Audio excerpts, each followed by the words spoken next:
Daily taste the daily. Azharuddin మంత్రి పదవికి dead line దగ్గర పడుతుందా? మరో 4 నెలల్లో ఎమ్మెల్యే లేదా ఎమ్మెల్సీ కాకపోతే పదవి గండం తప్పదనే టాక్ నడుస్తోందా? ఇప్పటికే ఎమ్మెల్సీ కేసు కోర్టులో పెండింగ్లో ఉంది. ఏప్రిల్లోపు సుప్రీం తీర్పు రాకపోతే ఆయనకు పదవి గండం తప్పదా? అటు వచ్చే ఏడాది నవంబర్ వరకు ఎమ్మెల్సీ సీటు ఖాళీ అయ్యే ఛాన్స్ లేకపోవడం ఆయనకు ఇబ్బందిగా మారిందా? ఇప్పుడు అజార్ మంత్రి పదవి సుప్రీంకోర్టు తీర్పుపైన ఆధారపడి ఉందా?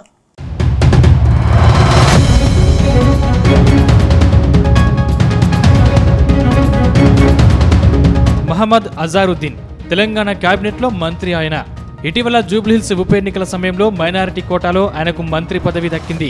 ఉప ఎన్నికకు ముందు మంత్రి పదవి కోసం చాలా మంది నేతలు పోటీ పడ్డారు. అయినప్పటికీ కాంగ్రెస్ హైకమాండ్తో తనకు ఉన్న పరిచయాలతో మైనారిటీ కోటాలో అజారుద్దీన్ మంత్రి పదవి దక్కించుకున్నారు. అయితే ఎమ్మెల్యే ఎమ్మెల్సీ కాకుండానే ఆయన మంత్రి అయ్యారు. కానీ ఇప్పుడు ఆయన మంత్రి పదవి డైలామాలో పడిందనే చర్చ జరుగుతోంది. ఇప్పట్లో రాష్ట్రంలో ఎమ్మెల్సీ పదవుల భర్తీ చేసే పరిస్థితి లేదు. దాంతో అజారుద్దీన్ను చట్టసభలకు ఎలా పంపిస్తారు? ఈ విషయంలో రేవంత్ సర్కార్ ఏం చేస్తారనేది మాత్రం హాట్ టాపిక్గా మారింది.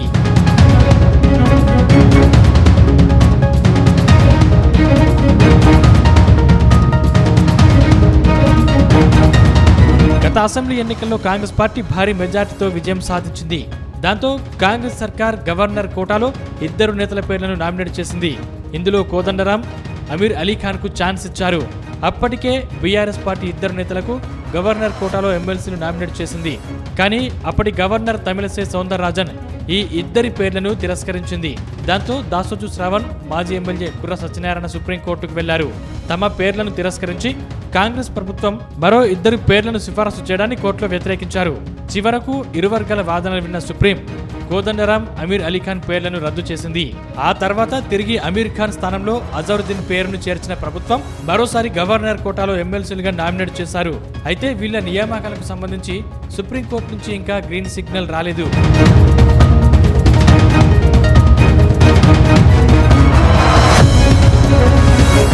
వాస్తవానికి ఎమ్మెల్యే కాకుండా ఎవరైనా మంత్రి పదవి స్వీకరిస్తే సుమారు 6 నెలలలోపు ఏదైనా చట్టసభలకు ఎన్నిక కావాలి. ఇప్పుడు అజారుద్దీన్ మంత్రి పదవి స్వీకరించి 2 నెలలవుతుంది. ఆయనకు ఇంకా 4 నెలల సమయం ఉంది. ఆలోపు ఆయన ఎమ్మెల్సీగా ఎన్నిక కావాల్సి ఉంటుంది. కానీ ఇప్పట్లో అజారుద్దీన్ కు ఎమ్మెల్సీ దక్కే పరిస్థితులు కనిపించట్లేదు. ప్రస్తుతం ఈ 2 ఎమ్మెల్సీల కేసు సుప్రీంకోర్టులో పెండింగ్లో ఉంది. దీనికి సంబంధించిన సుప్రీంకోర్టు ఇంకా గ్రీన్ సిగ్నల్ ఇవ్వలేదు. మరోవైపు వచ్చే ఏడాది నవంబర్ వరకు ఒక్క ఎమ్మెల్సీ కూడా ఖాళీ అయ్యే అవకాశం లేకపోవడంతో అజారుద్దీన్ మంత్రి పదవి ఉంటుందా లేదా అనే అంశంపై సందిగ్ధత నెలకొంది.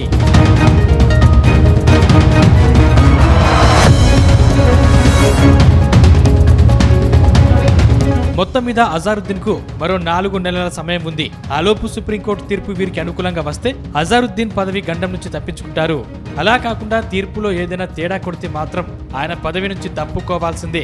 అలా జరగకుండా ఉండాలంటే మరో ఆప్షన్ ఉందని అంటున్నారు. ప్రస్తుతం ఎమ్మెల్సీ లేదా ఎమ్మెల్యేగా ఉన్న ఎవరైనా సభ్యుడు తన పదవికి రాజీనామా చేసి అజారుద్దీన్ చట్టసభలకు పంపించాలి. ఇది సాధ్యం కాకపోవచ్చు. ఎందుకంటే కాంగ్రెస్ పార్టీలో పదవి దక్కడం ఎంత కష్టమో తమ పదవులు వదులుకోవడం అసాధ్యం. కానీ రేవంత్ అజారుద్దీన్ కోసం తన పదవిని త్యాగం చేసే నేత విషయంలోనే చర్చ జరుగుతోంది. ఇదే జరిగితే మరో ఎమ్మెల్సీ కోదండరాం పరిస్థితి ఏంటన్న చర్చ సైతం లేకపోలేదు. ఆయన కూడా తనకు పదవి ఎప్పుడా అని ఎదురు చూస్తున్నారు.